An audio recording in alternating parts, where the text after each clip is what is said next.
नमस्कार दोस्तों, आपका बहुत बहुत स्वागत है हमारे चैनल भगवत गीता ज्ञान में। हमारे चैनल को लाइक कीजिए, शेयर कीजिए और सब्सक्राइब करना बिल्कुल ना भूलें। अगर आपको हमारी वीडियो अच्छी लगे तो कमेंट करके ज़रूर बताएं। ठीक है, अभी हम आज बात करने जा रहे हैं गृहस्थ में कैसे रहें। हम सब लोग गृहस्थ में रहते तो हैं, पर गृहस्थ में रहने के कुछ नियम होते हैं जिनके बारे में हमें नहीं पता होता है। अगर हम उन नियमों का पालन करें तो हम गृहस्थ में बहुत ही सुखी जीवन व्यतीत कर सकते हैं। तो चलिए बात करते हैं गृहस्थ में रहने के बारे में। ओम श्री परमात्मने नमः। भगवान शंकर मुंडमाला एवं सर्प धारण किए हुए रहते हैं और पार्वती सुंदर सुंदर आभूषण धारण किए हुए रहती है। शंकर के पुत्र कार्तिकेय 6 मुख वाले और गणेश लंबी सूंड और बड़े पेट वाले हैं। भगवान शंकर आदि के अपने अपने वाहन बैल, सिंह, मोर और मूषक भी आपस में एक एक का भक्षण करने वाले हैं। ऐसा होने पर भी भगवान शंकर के विभिन्न स्वभाव वाले परिवार में सदा एकता रहती है। इसी प्रकार गृहस्थ में विभिन्न स्वभाव वालों के साथ अपने अभिमान और सुख भोग का त्याग करके दूसरों के हित और सुख का भाव रखते हुए आपस में प्रेम पूर्वक एकता रहनी चाहिए। घर में सभी सुखी हैं, पुत्र बुद्धिमान है, पत्नी मधुरभाषिणी है, अच्छे मित्र हैं, अपनी पत्नी का ही संग है, नौकर आज्ञापरायण है, प्रतिदिन अतिथि सत्कार एवं भगवान शंकर का पूजन होता है, पवित्र एवं सुंदर खान पान है और नित्य ही संतों का संग किया जाता है। ऐसा जो गृहस्थ आश्रम है वह धन्य है। तो पहला प्रश्न ये है कि विवाह क्यों करें? क्या विवाह करना आवश्यक है? तो इसका उत्तर है, हमारे यहाँ 2 तरह के ब्रह्मचारी होते हैं, नैष्ठिक और उपकुर्वाण। जो आजीवन ब्रह्मचार्य का पालन करते हैं वे नैष्ठिक ब्रह्मचारी कहलाते हैं, और जो विचार के द्वारा भोग इच्छा को नहीं मिटा पाते और केवल भोग इच्छा को मिटाने के लिए ही विवाह करते हैं वे उपकुर्वाण ब्रह्मचारी कहलाते हैं। तात्पर्य है कि जो विचार के द्वारा भोग इच्छा को ना मिटा सके वह विवाह करके देख ले, जिससे ये अनुभव हो जाए कि ये भोग इच्छा भोग भोगने से मिटने वाली नहीं है। इसलिए गृहस्थ के बाद वानप्रस्थ और संन्यास आश्रम में जाने का विधान किया गया है। सदा गृहस्थ में ही रहकर भोग भोगना मनुष्यता नहीं है। जिसके मन में भोग इच्छा है अथवा जो वंश परंपरा चलाना चाहता है और उसका कोई भाई नहीं है, उसको केवल भोग इच्छा मिटाने के उद्देश्य से अथवा वंश परंपरा चलाने के लिए विवाह कर लेना चाहिए। अगर उपयुक्त दोनों इच्छाएं ना हो तो विवाह करने की ज़रूरत नहीं है। शास्त्रों में निवृत्ति को सर्वश्रेष्ठ बताया गया है। निर्वतिस्तु महाफला। अगला प्रश्न, कलयुग में तो संन्यास लेना मना किया गया है, अतः मनुष्य निवृत्ति कैसे करे? कलयुग में संन्यास लेना इसलिए मना किया गया है कि कलयुग में संन्यास धर्म का पालन करने में बहुत कठिनता पड़ती है, जिससे मनुष्य ठीक तरह से संन्यास धर्म को निभा नहीं सकता। अतः जैसे सरकारी कर्मचारी नौकरी से रिटायर होते हैं, ऐसे ही मनुष्य को घर से रिटायर हो जाना चाहिए और बेटों पोतों को काम धंधा सौंपकर घर में रहते हुए ही भजन स्मरण करना चाहिए। यदि बेटे चाहते तो घर से केवल भोजन, वस्त्र आदि निर्वाह मात्र का संबंध रखना चाहिए। यदि बेटे ना चाहें तो निर्वाह मात्र का संबंध भी छोड़ देना चाहिए। निर्वाह कैसे होगा इसकी चिंता नहीं करनी चाहिए। अगला प्रश्न है, गृहस्थ का खास धर्म क्या है?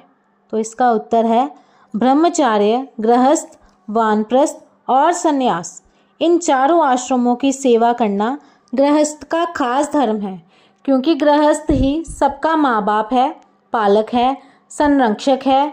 अर्थात गृहस्थ से ही ब्रह्मचारी, गृहस्थ, वानप्रस्थ और सन्यासी उत्पन्न होते हैं और पालित एवं संरक्षित होते हैं। अतः चारों आश्रमों का पालन पोषण करना गृहस्थ का खास धर्म है। अतिथि सत्कार करना, गाय भैंस, भेड़ बकरी आदि को सुख सुविधा देना, घर में रहने वाले चूहे आदि को भी अपने घर का सदस्य मानना, उन सब का पालन पोषण करना गृहस्थ का खास धर्म है। ऐसे ही देवता ऋषि मुनि की सेवा करना, पितरों को पिंड दान देना, भगवान की विशेषता से सेवा करना गृहस्थ का खास धर्म है। अगला प्रश्न है, गृहस्थ आश्रम में कैसे रहना चाहिए? तो इसका उत्तर है, ये मनुष्य शरीर और इसमें भी गृहस्थ आश्रम उद्धार करने की पाठशाला है। भोग भोगने और आराम करने के लिए ये मनुष्य शरीर नहीं है। शास्त्र विहित यज्ञ आदि कर्म करके ब्रह्मलोक आदि लोकों की प्राप्ति करना भी खास बात नहीं है, क्योंकि वहाँ जाकर फिर पीछे लौटकर ही आना पड़ता है। अतः प्राणी मात्र के हित की भावना रखते हुए गृहस्थ आश्रम में रहना चाहिए और अपनी शक्ति के अनुसार तन, मन, बुद्धि, योग्यता, अधिकार आदि के द्वारा दूसरों को सुख पहुंचाना चाहिए। दूसरों की सुख सुविधा के लिए अपने सुख आराम का त्याग करना ही मनुष्य की मनुष्यता है। अगला प्रश्न है, गृहस्थ में काम धंधे करते हुए जो हिंसा होती है उससे छुटकारा कैसे हो? तो इसका उत्तर है, गृहस्थ में रोज ये 5 हिंसाएं होती हैं। जहाँ रसोई बनती है वहाँ आग में चींटी आदि छोटे छोटे जीव मरते हैं, लकड़ियों में रहने वाले जीव मरते हैं आदि। यहाँ जल रखते हैं वहाँ घड़ा इधर उधर करने से जीव मरते हैं। झाड़ू लगाते समय बहुत से जीव मरते हैं। चक्की में अनाज पीसते समय बहुत से जीव पीसे जाते हैं। ऊखल में चावल आदि कूटते समय भी जीव मरते हैं। इन हिंसाओं से छूटने के लिए गृहस्थ को प्रतिदिन बलि, वैष्णवदेव, पंच महायज्ञ करना चाहिए। जो सर्वथा भगवान के ही शरण हो जाता है उसको ये हिंसा नहीं लगती, वह संपूर्ण पापों से मुक्त हो जाता है। अगला प्रश्न, हम चक्की नहीं चलाते, धान नहीं कूटते तो हमें हिंसा नहीं लगेगी? इसका उत्तर है, आप पिसा हुआ आटा, कूटा हुआ धान अपने काम में लेते हैं तो उस आटे को पीसने में, धान को कूटने में जो हिंसा हुई है वह आपको लगेगी ही। अगला प्रश्न है कि खेती में अनेक जीवों की हिंसा होती है तो क्या किसान खेती ना करें? तो उत्तर है, खेती ज़रूर करें पर ख्याल रखें कि हिंसा ना हो। किसान के लिए खेती करने का विधान होने से उसको पाप कम लगता है, अतः उसको पाप से डरकर अपने कर्तव्य का त्याग नहीं करना चाहिए। यहाँ जहाँ तक बने हिंसा ना हो ऐसी सावधानी अवश्य रखनी चाहिए। अगला प्रश्न, आजकल किसान लोग फसल की सुरक्षा के लिए जहरीली दवाएं छिड़कते हैं तो क्या ये ठीक है? इसका उत्तर है, किसान को ये काम कभी नहीं करना चाहिए। पहले लोग ऐसी हिंसा नहीं करते थे तो अनाज सस्ता मिलता था। आजकल हिंसा करते हैं तो अनाज महंगा मिलता है। दिखने में तो ऐसे दिखता है कि जीवों को मार देने से अनाज अधिक होता है, पर इसका परिणाम अच्छा नहीं होगा। अगला प्रश्न, शास्त्रों में गृहस्थ पर 5 ऋण बताए गए हैं, पितृ ऋण, देव ऋण, ऋषि ऋण, भूत ऋण और मनुष्य ऋण। इनमें से पितृ ऋण क्या है और उससे छूटने का उपाय क्या है? माता पिता, दादा दादी पर दादा पर दादी, नाना नानी पर नाना पर नानी आदि के मरने पर जो कार्य किए जाते हैं वे सब प्रेत कार्य हैं और परंपरा से श्राद्ध तर्पण करना, पिंड पानी देना आदि जो कार्य पितरों के उद्देश्य से किए जाते हैं वे सब पितृ कार्य हैं। मरने के बाद प्राणी देवता, मनुष्य, पशु पक्षी, भूत प्रेत, वृक्ष लता आदि किसी भी योनि में चला जाए तो उसकी पितृ संज्ञा होती है। माता पिता के रज्जवीर्य से शरीर बनता है। माता के दूध से और पिता के कमाए हुए अन्न से शरीर का पालन पोषण होता है। पिता के धन से शिक्षा एवं योग्यता प्राप्त होती है। माता पिता के उद्योग से विवाह होता है। इस तरह पुत्र पर माता पिता का, माता पिता पर दादा दादी का और दादा दादी पर दादा पर दादी का ऋण रहता है। परंपरा से रहने वाले इस पितृ ऋण से मुक्त होने के लिए, पितरों की सद्गति के लिए उनके नाम से पिंड पानी देना चाहिए, श्राद्ध तर्पण करना चाहिए। पुत्र जन्म भर माता पिता आदि के नाम से पिंड पानी देता है, पर आगे पिंड पानी देने के लिए संतान उत्पन्न नहीं करता है तो वह पितृ ऋण से मुक्त नहीं होता, अर्थात उस पर पितरों का ऋण रहता है, परंतु संतान उत्पन्न होने पर उस पर पितृ ऋण नहीं रहता, प्रत्युत वह पितृ ऋण संतान पर आ जाता है।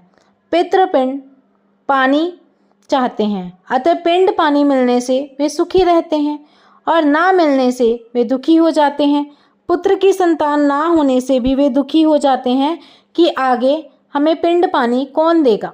अगला प्रश्न, क्या पितरों के नाम से दिया हुआ उनको मिल जाता है? तो इसका उत्तर है पितरों के नाम से जो कुछ दिया जाए वह सब उनको मिल जाता है, वे चाहे किसी भी योनि में क्यों ना हो। उनके नाम से दिया हुआ पिंड पानी उनको उसी योनि के अनुसार खाद्य या पेय पदार्थ के रूप में मिल जाता है। जैसे पितृ पशु योनि में हो तो उनके नाम से दिया हुआ अन्न उनको घास बनकर मिल जाएगा, और देव योनि में हो तो अमृत बनकर मिल जाएगा। तात्पर्य है कि जैसी वस्तु से उनका निर्वाह होता हो वैसी वस्तु उनको मिल जाती है। जैसे हम यहाँ से अमेरिका में किसी को मनी ऑर्डर के द्वारा रुपए भेजें तो वे वहाँ डॉलर बनकर उनको मिल जाते हैं। ऐसे ही हम पितरों के नाम से पिंड पानी देते हैं, दान पुण्य करते हैं, तो वह जिस योनि में पितर हैं उसी योनि के अनुसार खाद्य या पेय पदार्थ के रूप में पितरों को मिल जाता है। आज हमें बड़े आदर से जो रोटी कपड़ा आदि मिलता है वह हमारे पूर्वकृत पुण्यों का फल भी हो सकता है और हमारे पूर्व जन्म के पुत्र पौत्र आदि के द्वारा किए हुए श्राद्ध तर्पण का फल भी हो सकता है। पर है ये हमारा प्रारब्ध ही। जैसे किसी ने बैंक में 1 लाख रुपए जमा किए, उनमें से उसने कुछ अपने नाम से, कुछ पत्नी के नाम से और कुछ पुत्र के नाम से जमा किए, तो वह अपने नाम से जमा किए हुए पैसे ही निकाल सकता है, अपनी पत्नी और पुत्र के नाम से जमा किए हुए पैसे नहीं।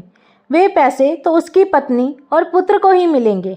ऐसे ही पितरों के नाम से जो पिंड पानी दिया जाता है वह पितरों को ही मिलता है, हमें नहीं। हाँ, हम जीते जी गया में जाकर अपने नाम से पिंड पानी देंगे तो मरने के बाद वह हमें ही मिल जाएगा। गया में तो पशु पक्षी के नाम से दिया हुआ पिंड पानी भी उनको मिल जाता है। एक सज्जन का अपनी गाय पर बड़ा स्नेह था। वह गाय मर गई तो वह उसको स्वप्न में बहुत दुखी दिखाई दी। उसने गया में जाकर उस गाय के नाम से पिंड पानी दिया। फिर वह गाय स्वप्न में दिखाई दी तो वह बहुत प्रसन्न थी। जैसे हमारे पास एक तो अपना कमाया हुआ धन है और एक पिता, दादा, प्रदादा का कमाया हुआ धन है, तो अपने कमाए हुए धन पर ही हमारा अधिकार है। पिता, दादा आदि के कमाए हुए धन पर हमारा उतना अधिकार नहीं है। वंश परंपरा के अनुसार पिता, दादा आदि के धन पर हमारे पुत्र पौत्रों का अधिकार है। ऐसे ही पितरों को वंश परंपरा के अनुसार पुत्र पौत्रों का दिया हुआ पिंड पानी मिलता है। अतः पुत्र पौत्रों पर पिता, दादा आदि के पिंड पानी देने का दायित्व है। एक पितृलोक भी है, पर मरने के बाद सब पितृलोक में ही जाते हैं। ये कोई नियम नहीं है, कारण कि अपने अपने कर्मों के अनुसार ही सबकी गति होती है। अगला प्रश्न है, यदि किसी के माता पिता मुक्त हो गए हैं, भगवत धाम में चले गए हैं, तो उनके नाम से दिए हुए पिंड पानी का क्या होगा? पुत्र को तो ये पता नहीं रहता कि मेरे माता पिता मुक्त हो गए, भगवत धाम में चले गए, पर वह उनके नाम से आदर पूर्वक जो पिंड पानी देता है, दान पुण्य करता है, वह सब उनके नाम पर जमा हो जाता है और मरने के बाद उसी को मिल जाता है। जैसे हम किसी के नाम से बम्बई पैसे भेजते हैं, पर वह व्यक्ति वहाँ नहीं है, तो वह पैसे वापस हमें ही मिल जाते हैं। अगला प्रश्न, क्या संतान उत्पन्न किए बिना भी मनुष्य पितृ ऋण से छूट सकता है? उत्तर है हाँ, छूट सकता है। जब भगवान के सर्वदा शरण हो जाता है उस पर कोई ऋण नहीं रहता। अगला प्रश्न है, देव ऋण क्या है और इससे छूटने का उपाय क्या है? तो उत्तर है, वर्षा होती है, घाम तपता है, हवा चलती है, पृथ्वी सबको धारण करती है, रात्रि में चंद्रमा और दिन में सूर्य प्रकाश करता है, जिससे सबका जीवन निर्वाह चलता है। ये सब हम पर देव ऋण है। हवन यज्ञ करने से देवताओं की पुष्टि होती है और हम देव ऋण से मुक्त हो जाते हैं। अगला प्रश्न है, ऋषि ऋण क्या है और उससे छूटने का उपाय क्या है? ऋषि मुनियों ने, संत महात्माओं ने जो ग्रंथ बनाए हैं, स्मृतियाँ बनाई हैं, उनसे हमें प्रकाश मिलता है, शिक्षा मिलती है, कर्तव्य अकर्तव्य का ज्ञान होता है। अतः उनका हम पर ऋण है। उनके ग्रंथों को पढ़ने से, स्वाध्याय करने से, पठन पाठन करने से, संध्या गायत्री करने से हम ऋषि ऋण से मुक्त हो जाते हैं। अगला प्रश्न, भूत ऋण क्या है और उससे छूटने का उपाय क्या है? गाय भैंस, भेड़ बकरी, ऊंट घोड़ा आदि जितने प्राणी हैं उनसे हम अपना काम चलाते हैं, अपना जीवन निर्वाह करते हैं। वृक्ष लता आदि से फल, फूल, पत्ती, लकड़ी आदि लेते हैं। ये हम पर दूसरों का, प्राणियों का ऋण है। पशु पक्षियों को घास, अन्न आदि देने से, जल पिलाने से, वृक्ष लता आदि को खाद और जल देने से हम इस भूत ऋण से मुक्त हो जाते हैं। ये थी हमारी आज की वीडियो। इस वीडियो में हमने कुछ प्रश्नों के उत्तरों के बारे में जाना कि किस तरीके से हम गृहस्थ में रहकर उनके नियमों का पालन कर सकते हैं, और गृहस्थ से जुड़े बहुत सारे प्रश्नों के बारे में हमें आज जानकारी प्राप्त हुई। अब हम आपको मिलेंगे अगली वीडियो में, इसी के अगले पार्ट में, जिसमें हम इसके आगे और प्रश्नों के बारे में विचार करेंगे। आशा है कि आपको हमारी वीडियो पसंद आई होगी। अगर आपको हमारी वीडियो पसंद आई है तो प्लीज़ हमारी वीडियो को लाइक कीजिए, शेयर कीजिए, सब्सक्राइब कीजिए और कमेंट में ज़रूर लिख के बताइए कि आपको हमारी वीडियो कैसी लगी। बहुत बहुत धन्यवाद। जय श्री कृष्णा।